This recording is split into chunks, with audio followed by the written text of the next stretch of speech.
My name is Daniel Hayes. I'm 36 years old, and this is my story.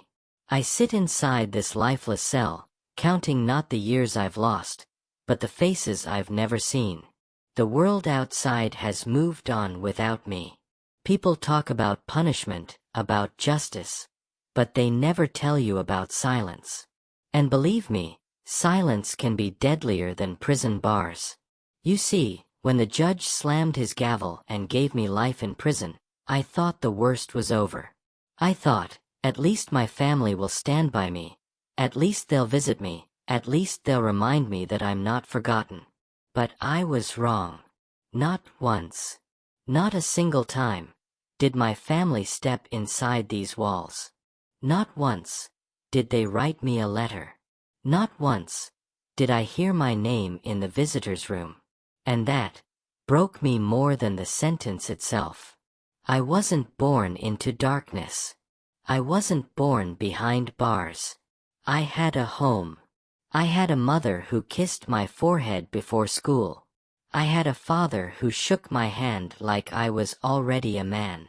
I had siblings who laughed with me, who fought with me, who promised we'd always stand together. That was my family. Or at least, that's what I thought. But the day I was accused of a crime I never committed, everything changed. It was supposed to be an ordinary evening. I came home tired from work. My little sister was sitting on the couch, her face pale, her eyes darting around nervously. My father didn't even look at me. My mother kept quiet, too quiet. And then, the police knocked. I remember the cold steel of the handcuffs around my wrists. I remember shouting, "This is a mistake." I remember looking at my family, desperate for them to defend me, to say something, anything. But they didn't. They just watched. That was the first betrayal. When I entered this place, I kept telling myself, it's fine. They'll visit me soon. Maybe they're just in shock. Maybe they're scared right now. But they'll come. The first week, I waited by the visitors' hall every morning. The second week, I asked the guard if anyone had left a letter for me. The third week, I still believed they'd surprise me. But the weeks turned into months. And the months turned into years. Not once did I hear my name called. Not once did I see their faces appear behind the glass window. And slowly, I realized, maybe I wasn't abandoned by accident. Maybe I was abandoned by choice. You want to know what it feels like? It feels like dying slowly, every day. Because prison isn't just punishment. It's a test of memory. Every night I close my eyes, I see my family's faces. But the harder I try to hold on to them, the blurrier they become. My little brother's laugh. My mother's gentle voice. My father's heavy footsteps down the hallway. Gone. Fading. Erased. And I ask myself, do they even remember me? Or have they deleted me from their lives the way a man deletes a useless file from his computer? I've seen murderers get visitors. I've seen thieves get hugs from their children. I've seen liars, traitors, and broken men walk into the visitor's room and walk out with tears on their cheeks because at least someone cared enough to show up.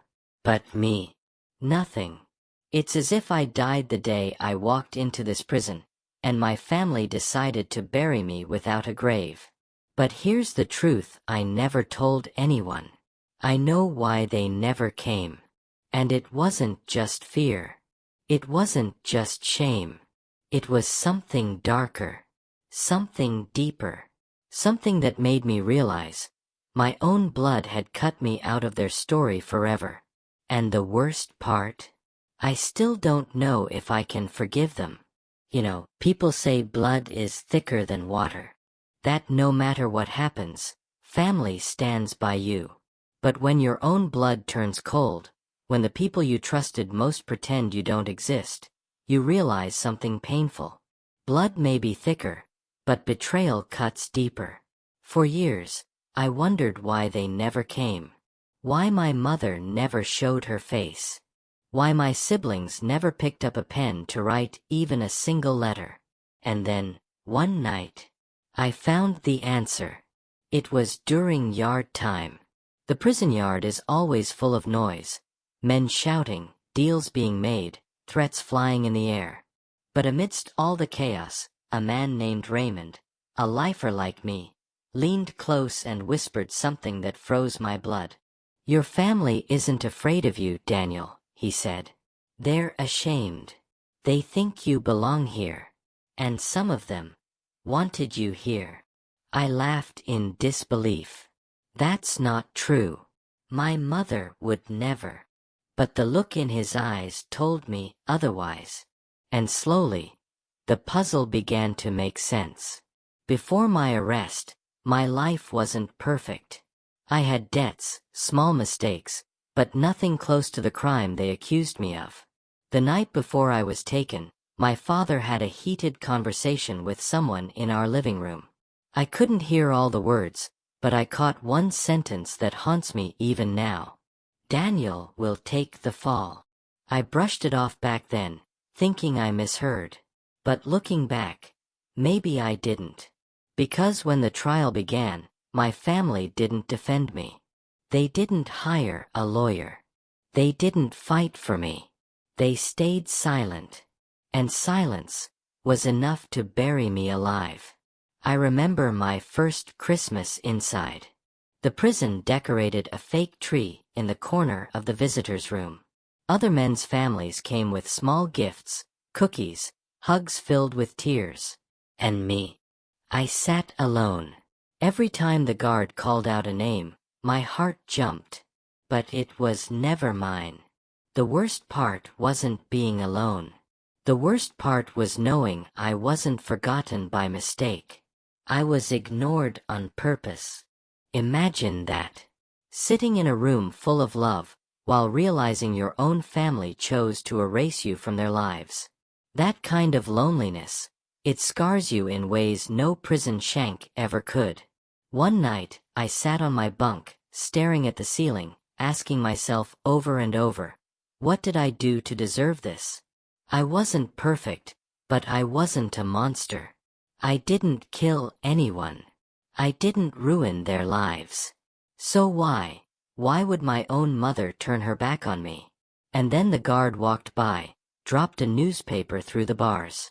On the front page was my family, smiling, at a community event, talking about how strong they were, how they overcame a tragedy in their family.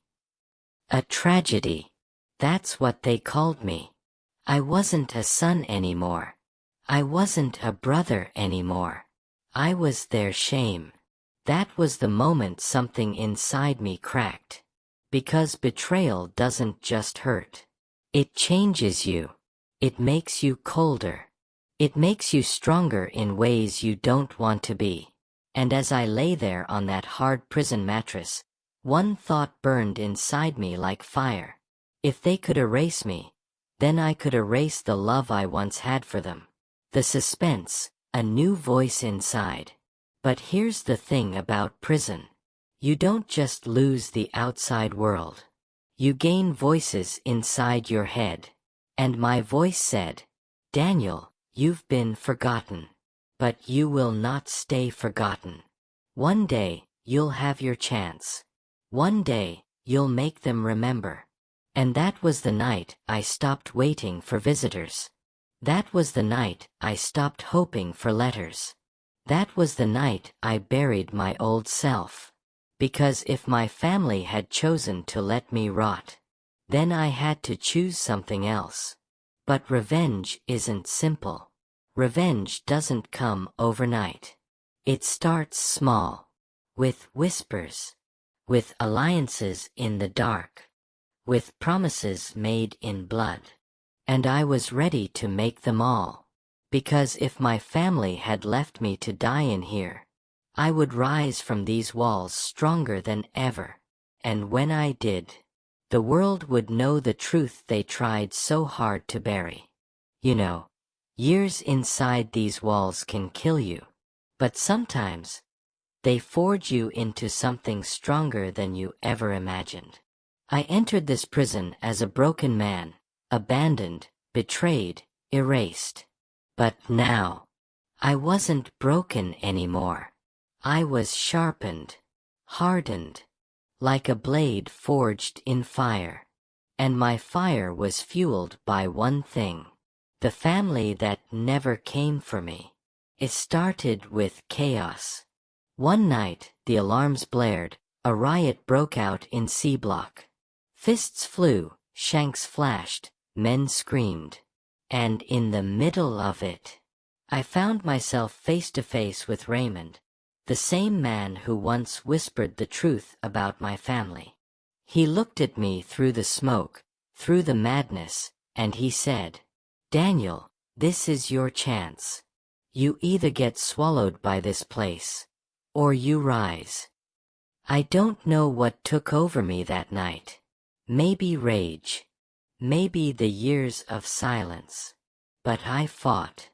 I fought harder than I ever had in my life. And when the dust settled, I wasn't just another prisoner. I was someone men respected and feared.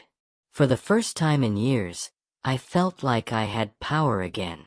With power came choices. And I made mine. I began reaching out, through the underground prison network.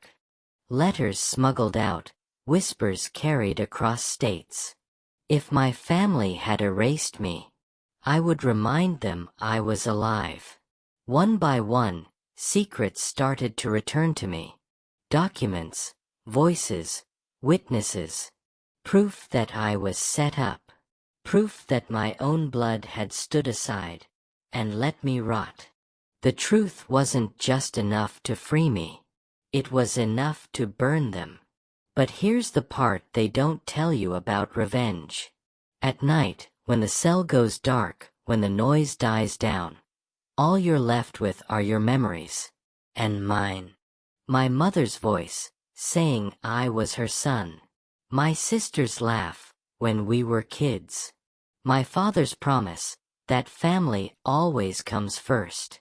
How do you kill the love you once had? How do you take revenge on the very people you used to pray for? That question haunted me more than the walls, more than the chains. After years of fighting, after years of digging for truth, something I never expected happened. One morning, a guard came to my cell.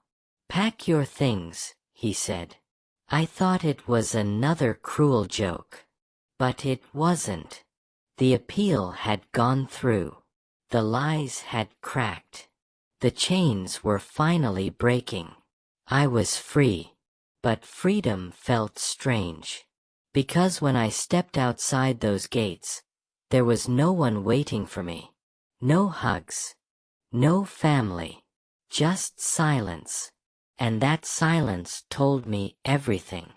Weeks later, I stood outside my old home, the house I grew up in. I could see them through the window, living their lives, smiling, pretending I didn't exist. For a long time, I wanted to knock, to storm in, to scream, "Why? Why did you leave me to die?" But I didn't. Because the truth hit me harder than any prison fight ever could.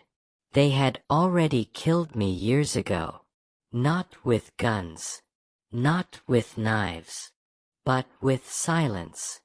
And I realized something in that moment. Revenge wouldn't heal me. Hatred wouldn't free me. The only way forward was to walk away. As I turned and walked down that street, for the first time, I felt something close to peace. Not because I forgave them. Not because I forgot. But because I chose to stop letting their betrayal define me. Yes, I lost years. Yes, I lost family. But I found something else. Strength.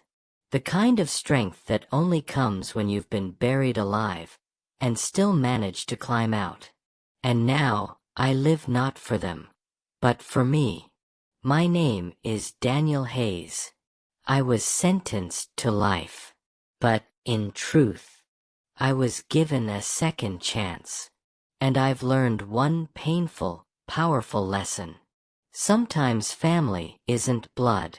Sometimes, family is simply the people who refuse to give up on you.